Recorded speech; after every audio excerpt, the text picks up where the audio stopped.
Well, hello. Welcome back to my channel. Just Shauna here to talk about some friggin' books. Some friggin' underhyped books, in my opinion. These are all fantasy books, and I believe they're all adult. And they are there's series, but there's actually a couple of standalones in here as well. And of course, with any kind of underhyped, perception is everything. I'm sure I might mention something here that you're like, I see everyone talking about that. And that's awesome. I love that for you and your corner of the internet. And a couple of them even like my immediate corner of booktube, the friends I have, like we all know about these or maybe even like them and have read them and talk about them frequently. But like in the larger adult fantasy booktube sphere, I believe they are pretty underhyped. And some of them I think are like completely underhyped. And even if they weren't my favorites of all time or anything like that, they're ones that I'm just like, dude, these could get so much traction if more people pick them up. Like maybe it wasn't exactly my cup of tea, but I liked it a lot.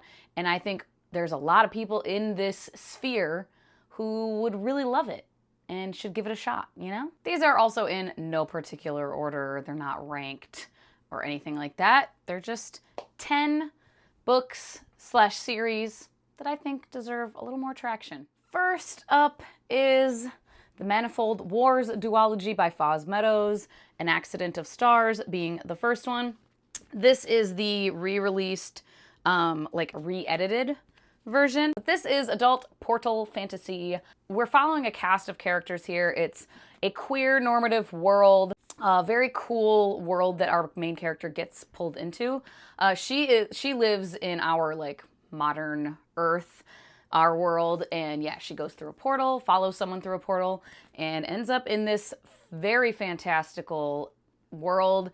And she kind of gets embroiled in this rebellion. There's really fantastical creatures and things like that, and magic systems, and like a matriarchal kingdom, society, whatever, and it's just really great. I really thoroughly enjoyed this duology, and I just think, again, in the adult fantasy booktube sphere, more people should pick this up because I think a lot of people would really, really like it. The next one is also a series. This is not a completed series just yet. It will be completed by next year, early next year. I think March, if I remember correctly, is when book 3 is coming out. And this would have been on my list anyway, just with the first book by itself.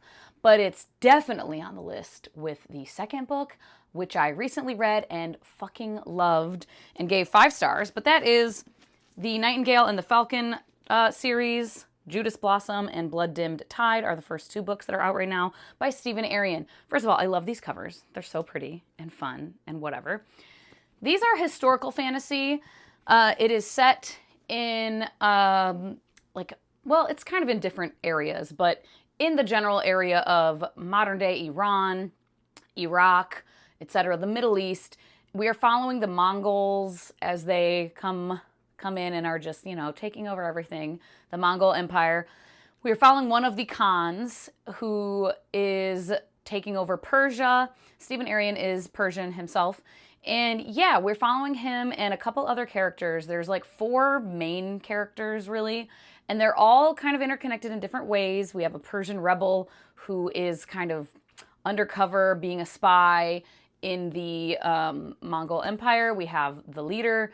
We have one of his wives who ends up not being so down for everything that's going on. She was basically captured. She's a princess that was captured and her people slaughtered, and they're like, you get to be his next wife, and she hates it. And then we also have one of his sons, and there's fantastical elements that get introduced.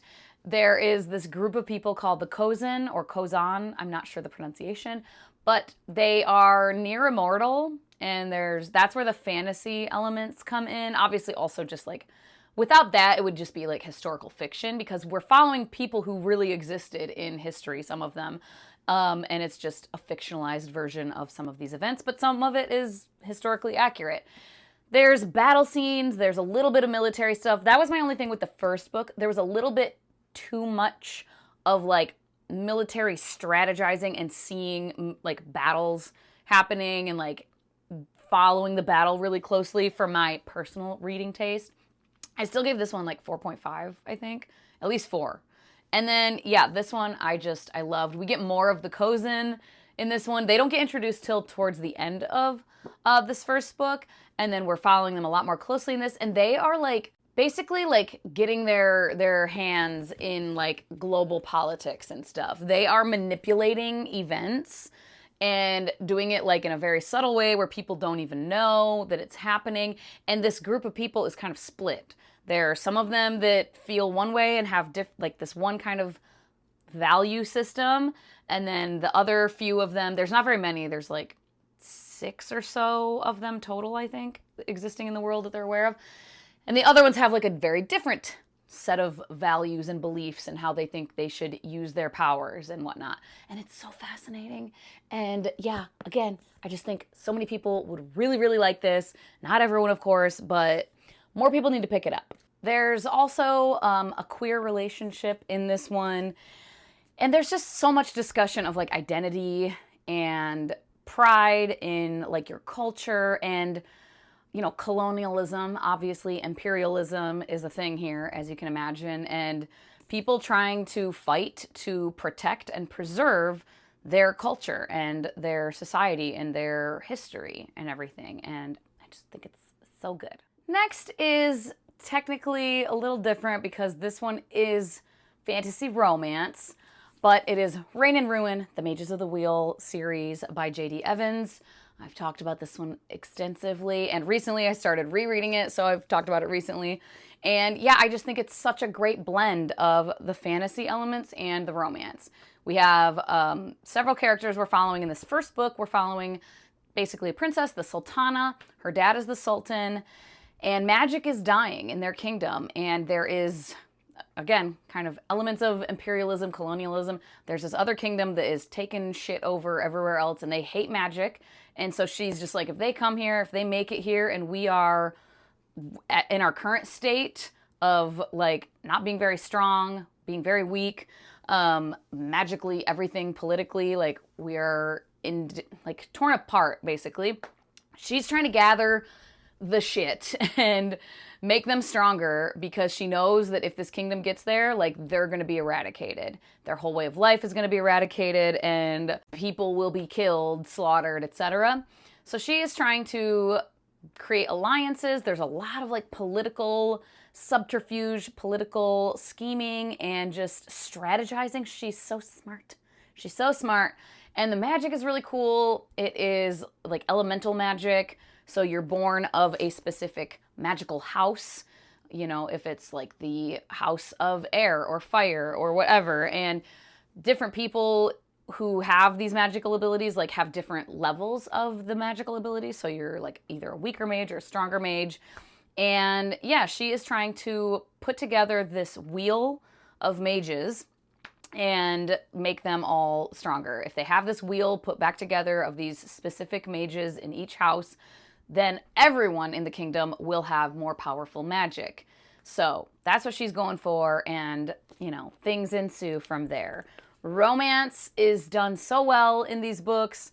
It's authentic, it's genuine, it's not insta-love. Sometimes there's like kind of insta-lust, like people just being attracted to each other, clearly, but there's no like insta-love. It's built up very well. You believe it, and each romantic pairing has like a different dynamic between them, but they're all very charming. And the spicy scenes, there's not like a shit ton of them. This isn't like erotica, but the spicy scenes are good. I like them. They're well done. They're not corny and like eye-rolling and like, ugh, God. They're just, again, genuine, authentic. So more people need to pick this up if you enjoy fantasy romance at all. And then I don't have my hardcover of this right now, but Age of Myth, The Legends of the First Empire series by Michael J. Sullivan. I certainly talk about this all the time, and I know a lot of people who watch my channel like this series. So once again, you might be like, Jashana, I see that everyone talk about this. But I think in the larger kind of adult fantasy sphere, I don't know, I think this series gets slept on. This is probably the most like hyped one on this list. I would say the least underhyped if I were to rank them. But I still just think more people need to give it a shot. I I feel like I have a feeling that there's a decent amount of people who first go to the Rhaeria series and maybe like it but aren't like enamored with it, and so they don't even go to the series because they think it's going to be the same, and like it's not. There are similar elements, of course, but that was his first series, and I like Royce and Hadrian. I do. I enjoy those books still, but it does not compare, in my opinion, to the Legends of the First Empire or the Rise and the Fall trilogy either. This is just top tier for me in Michael J. Sullivan, and more people need to check it out. It's just kind of straight up adult fantasy, elves, humans, dwarves, all that stuff, like kind of classic fantasy elements, but just with such great characters and character dynamics and character development and growth and fascinating lore and history and everything, and adventure, heroic feats, and just all the things. Emotional gut punches. I think more people should check it out. If you've tried Rhaeria and you didn't love it, and that has kind of made you like, I don't know, maybe you won't like it. But again, I just think more people should try it. The next two are books I do not own, and they aren't even books that I think I will buy because I didn't like love them. But the first one is The Wings Upon Her Back by Samantha Mills, right? Yes, Samantha Mills. I still quite liked this. I gave it 4 stars. It is a standalone adult fantasy, kind of sci fantasy, actually. This one has elements of like Gods Among Us, sort of, and like religious zealotry is a big theme here, and people doing terrible things. And not even religious zealotry, kind of, but like brainwashing and like culty things for sure, and how that can absorb you and make you do things that you otherwise would not have done, and believe things that you would not have believed on your own without this like heavy brainwashing. Kind of like Stockholm Syndrome vibes a little bit. There were definitely elements of this that weren't exactly to my taste, but I don't know, I thought it was really solid. And once again, this is one that, like anything, not everyone is going to love it. And this one I could see maybe more people finding fault with, but I just think it is deserving of more people giving it a shot. I think there's a fair amount of people that would be just the exact right audience for this in the adult fantasy booktube sphere. And then the Brier Book of the Dead by A.G. Slatter. This is another one that wasn't like all-time fave, but I gave it 4.25 stars. And this is not typically the kind of thing that I tend to love. Apparently it's set in the same world as 2 other books by this author. I did not even know that until right now, double checking the author's name. And I see that, All the Murmuring Bones and the Path of Thorns, but it's like a gothic fairy tale. So it's like historical kind of, but very much fairy tale. Ghosts, witches, etc. Family betrayal, and etc. But yeah, I was really engrossed with this.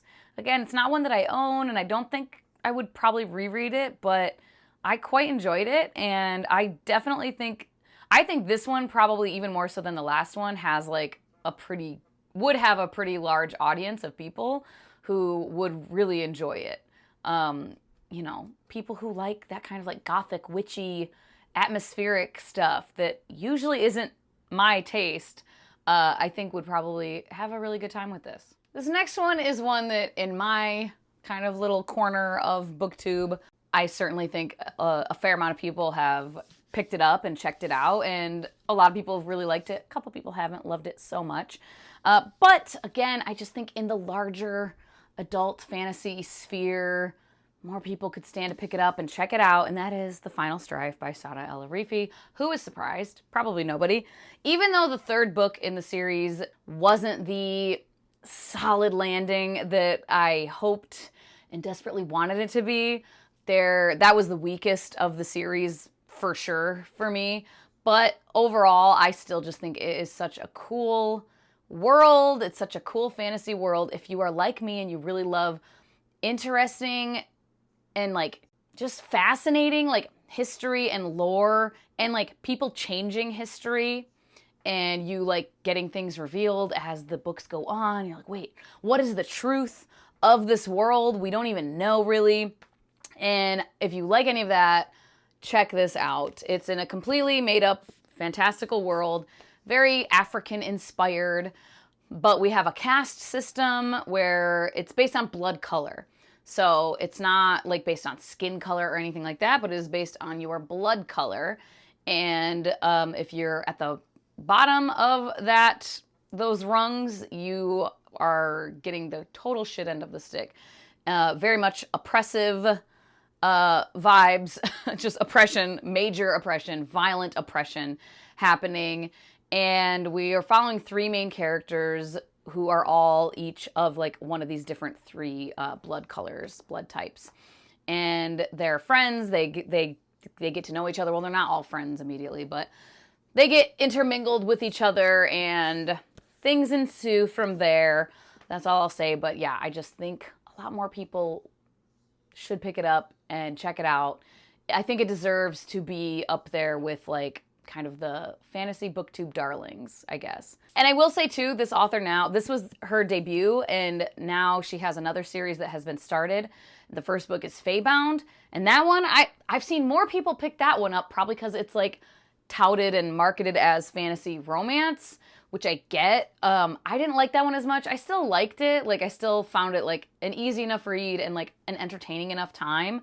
I kept it. I'm going to continue with the series, but it almost feels like a kind of different person wrote it a little bit to me between when I compare like this story to that story. And I don't know if it's just because it is technically, there's romance in this series, but like that one is like fantasy romance. So I think I worry, or I wonder if some people who just tried Feybound first and didn't like it are just like turned off now, and maybe they wouldn't like it, but I think it's fair to like let people know that they're pretty dang different. They're pretty dang different. So if you didn't like Feybound, don't automatically assume that that means you won't like this, is all I'm saying. Another one that I do not own and don't think I will buy a copy of is Starless by Jacqueline Carey. This is a standalone. This one I gave 4.5. I quite enjoyed it, but there were elements that I wasn't like in love with, and I just didn't see myself like rereading it. We have different like groups of people. We have like a warrior sect that our main character is raised in. It's hard to describe it. Definitely gods among us, like literally walking on the earth as these like gigantic beings, like giant monster looking beings that do sometimes like turn on people and whatever. And like a quest, big adventure. We meet like a cast of characters on our journey. I quite enjoyed all the characters. But yeah, it's just that kind of like epic quest adventure, gods among us type of fantasy. I'm pretty sure there's a queer relationship in here. If I remember correctly, there's like some kind of like gender non-conforming, gender queer element to it with the main character in particular. And yeah, I just thought it was really well done. Like I said, I gave it 4.5. I really enjoyed it. It was entertaining. I was fascinated as I read through it. There were a couple times with like a little pacing issues, and I think if I remember correctly, there was like a little bit of dialogue or something that maybe wasn't my favorite. There were just a couple little things that I was like, eh, and where I didn't feel like I would ever see myself rereading it, but I really enjoyed it, and it has a decently high like average rating too on Storygraph. Then we have another one that, like the Final Strife, in my little corner, I see a fair amount of people pick this up and check it out, and most of the time enjoy it at least. A few people haven't like loved it, but I still think in the grander adult fantasy sphere, there's so many people that would like this and just that don't even pick it up. And that is the Jain Throne by Tasha Suri. It's so good. It's like delicious. There's so many elements of it that it's kind of dark. Like, it's kind of dark. We have like plant magic, kind of magic, but also there's like a disease and like plants growing out of people. So there's kind of like a little bit of like body horror-ish vibe. So if you don't love that, you know, maybe don't try it out. But we have a sapphic romance here, and we have one character who is kind of part of a rebellion and impoverished, like, you know, low on the rung of society. And then we have another one who is an empress who was sent to be burned alive by her fucking brother, who's like the emperor, the big ruler, and he's crazy. And that's all I really want to say about it. I want to reread this soon because the third and final book is coming out, I think in November. And I pre-ordered it and will be reading it, but I need to reread these first two. I liked the second book more, and I just think Tasha Suri does like angst and pining and tragic love so well, where I care about it and it doesn't feel like teenage drama and like it feels very like authentic and real, and I'm like, oh my god, I feel for them. And the characters just feel so well developed and rich and, again, just delicious. There's so much to sink your teeth into with this. And I think a lot of people just kind of like brush it off for some reason, maybe thinking it's just like fantasy romance, maybe sexism because a woman wrote it. Who knows? A variety of things, but I would say more people need to check it out. And then this one, genuinely, not just because she's my friend, she's one of my best friends in real life and is longtime booktube friend, but not just because of that, I promise, but Peace and Turmoil by Elliot Brooks. This, I think probably a lot of people will kind of scoff or brush off or just be like, ugh, whatever. I've seen it. I've seen people talk about booktubers writing books in this way of like, oh, sure, whatever, like cash grab or whatever. I don't know. And like, to be fair, I have read some or seen excerpts of some and where I'm like, yeah, I don't know, maybe you had a story to tell, but maybe writing isn't your thing. Elle is a very good writer, and adult fantasy is her shit, and it shows in this, like the politicking, the political strategizing, the magic system, the magical creatures are so cool, and the emotional beats, and Elle made this very, very well polished. She has natural ability, but she put the work in to make this a polished story, and it shows. And I just think so many people would really, really enjoy it. And she's working on the second book. I'm not exactly sure when she's currently planning to have that out, but she's working on it. And yeah, I think it deserves more hype, more recognition, more people picking it up to check it out. And there we have it.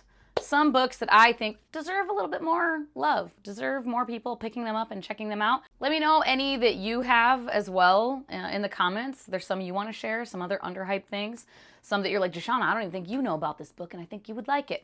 Or you just want to share it with the community in the comments, or leave a little emoji to say hello, make your presence known. As always, thank you so much for your time. Hope you all have a wonderful day, and I will talk to you later. Bye-bye.